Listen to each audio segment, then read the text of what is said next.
Alright,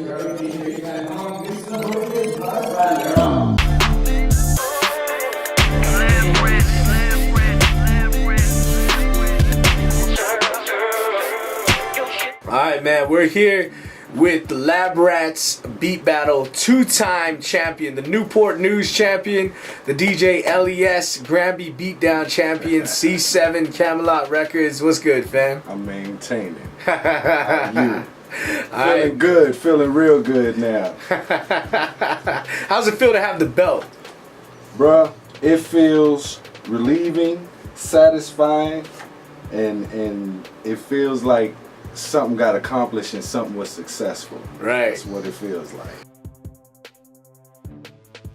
Lloyd, C7, Harrold. I'm the one-man band. I'm a production stylist. I work in a spot, got my own setup in the back of a barbershop. It's been here for over 16 years. I am a person that likes to make my beats and start them from scratch. 3, 2, 1.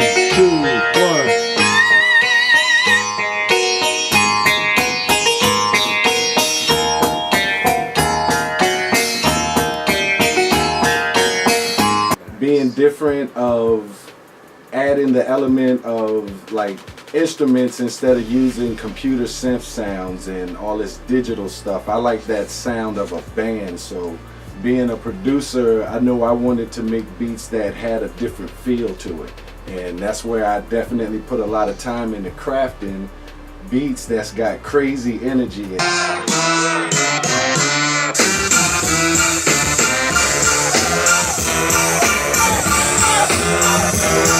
And it's still reminiscent of an old feel of your time when hip hop was real crazy with Wu-Tang and, right. and the beats that were being made by Mobb Deep and you know the sound that the slap, the snares that kick, and it really won't no 808 then. And I'm not disrespecting because all stuff sounds good now, but it's an energy that's in the music. Right. And when I produce, I'm really searching for that creative spark to make that energy in a beat. So Lloyd C7 Harrold is a producer. He's a production stylist that I specialize in any style of music. I mean, my background in music goes real deep to being in jazz band, being in concert band in high school, and being in marching band, like the different styles of music that I learned. Man, it made my ear and my melody range just be real crazy. And I show forth when I press on keys instead of sitting there and just putting loops and stuff together. You know, it's a different production technique right up in here.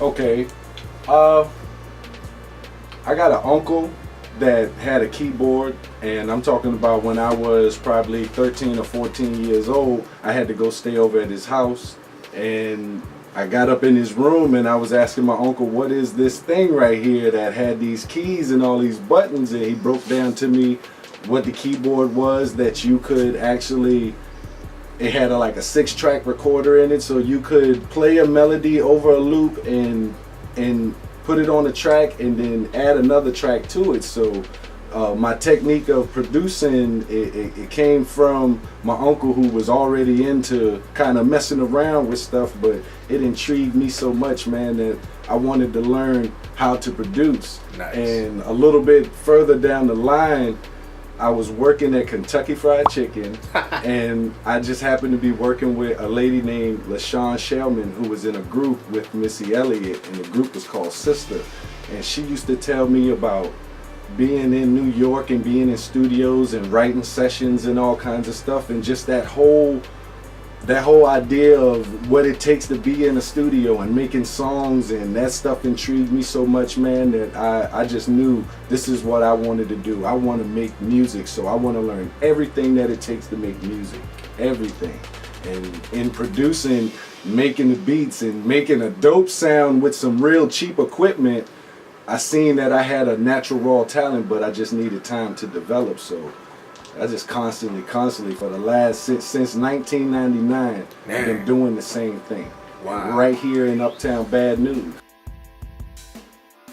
The beads,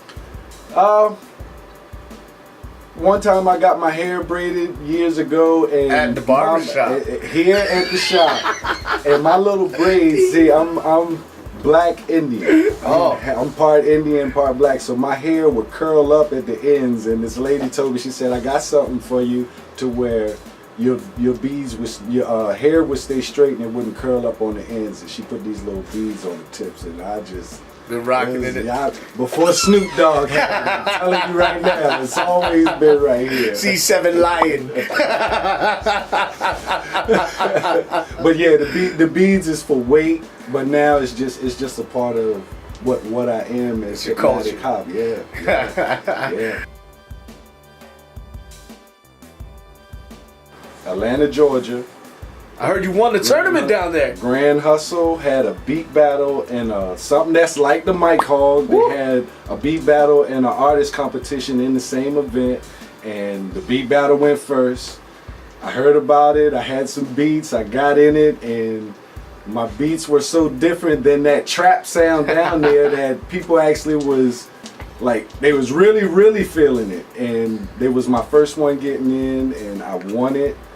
From there, I was in 2 or 3 other ones down there in random spots, but that Grand Hustle one, I won straight off. That's amazing. Coming here, I was in one at ODU probably 6 or 7 years ago where they was experimenting with it.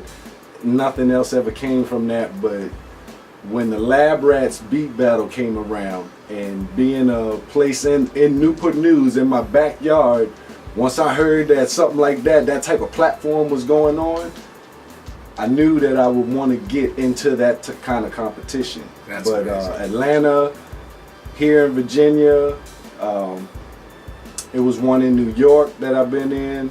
I've been up and down the East Coast, not on nowhere else, but up and down the East Coast. I've been in battles over the last 4 years, definitely, but nothing like what's going on now.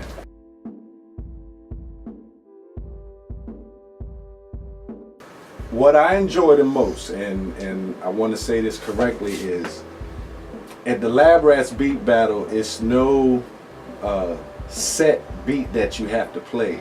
They give the open, it's like open game.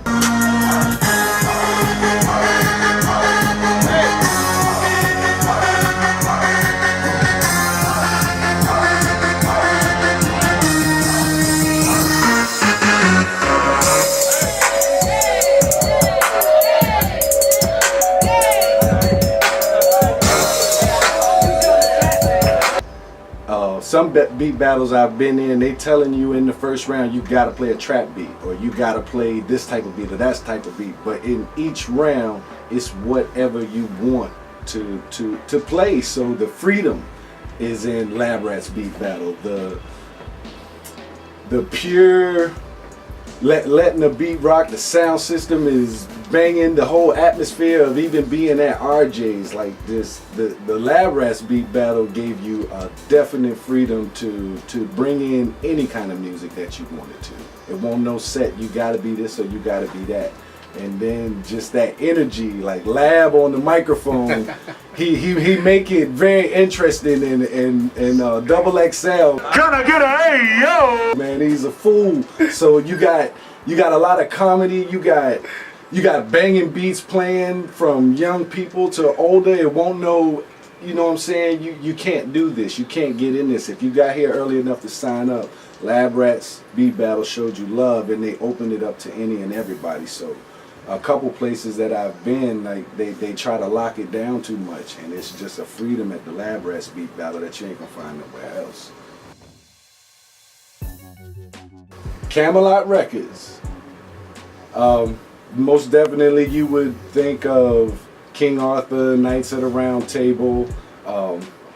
This studio setup that we in right now, when I came back from Atlanta, I had to leave my studio equipment down there in storage. And when I came back to Virginia, my cousin who runs this barbershop, he seen me doing my thing with my keyboard, and he said, yo, we still got the setup at the shop. We still got the lobby area. We still got the booth. They never got rid of it. So I said, yeah, definitely. I want to bring the studio back to Newport News. I didn't have any equipment. I heard about my cousin was making beats around here. I got a cousin named Pete. He was making beats, and he had speakers, he had a computer, he had a few other things that like microphones and cords and all kinds of stuff. Told Pete that I want to get the studio going, so Pete brought his equipment up here. From a recent group that I was trying to be a part of called the Alliance, I met Jackie Paper, and Jackie Paper had a banging microphone, this MIDI keyboard right here. So with Cousin Pete and with Jackie Paper, I was just sitting there saying, like, if we all gonna be working out of the same setup, let's come up with a name. And it's another person that I want to speak about named Pollo, who, you know, he went and paid the $900 for the Fruity Loops program that we got, and we got it blowed out. So 3 other producers along with myself came together, set this whole place up, and Pollo was sitting around saying he liked medieval stuff. I like medieval stuff. He came up with Camelot, but actually changing the spelling of it and using a K, and then he threw his hand up like this because he on some gangster shit. But for real, the way we carried around here, it's a unity, it's a support, and we all came together to make an underground record company. You know what I'm saying? I used to be a part of a production company, but all we did was make beats, but we actually wanted to make projects and try to develop artists. And you know, Camelot Records just seemed like Motown Records to me, and I could actually build something from that. So that's what this whole studio came together with 3 other producers and myself, and we said we was gonna call it Camelot, and it's been something to run with. It's been something to run with, dealing with the round table and just a collective of people that's really fighting for a cause to make music they want to make music the way they want to make it, not make music and it be following a trend of something. Like I don't even feel music like that. I feel it when somebody come in here and they saying, man, I tried to record this somewhere else and they wouldn't let me do it like this. So in this studio and at Camelot Records, we definitely wanted to give the artists the freedom to do what they want to do, and that's like a motto around here. You want to be free. You want to be free, straight up. Camelot Records. Future of Camelot, like the goal is to have our music like all over. Anybody that needed a service of a beat or an instrumental, whether you making a video game, whether you have a movie that you need scored, whether you have a poem that you want to put with just some background music in the back, Camelot Records definitely wants to be known as the production company, the record company to come to, where you can get original music made, or you could have music for a jingle. You know what I'm saying? Anything to do with music. That's what Camelot is all about. Definitely producing for everything. Even on ESPN, if they want some beats for their little highlights and stuff. And in this pre-production studio, that's what we work on. Nice. Most definitely, all the time. I want to say shout out to Jackie Paper, Cousin Pete, Camelot Records, they not here. Pollo, what up? 715, Con. I want to say shout out to the Barbershop. Shout out to Hudson and Guam. You know what I'm saying? Shout out to William and Mary. Shout out to Virginia as a whole collective. If you're hating, it's still going to push me to a whole nother level. So bring it all. Bring it all. I love the attention. You know what I'm saying? Shout out to Fam Squad. Shout out to Straight Shots. You know what I'm saying? These shout out Mark Menace, man. Shout out Jay Skizzle, Double XL. You know what I'm saying? I could run a list of artists that then came through here, and you'd just be surprised that some of their first projects was done in this place. We were known as a place to start demos for people. All the way back when studio time was $10 an hour. And shout out to the bird. You know what I'm saying? Shout out to the bird. William and Mary. That's why I love the fact that William and Mary had the hip hop museum and the hip hop collection itself. Man, that's my hometown. So I definitely represent.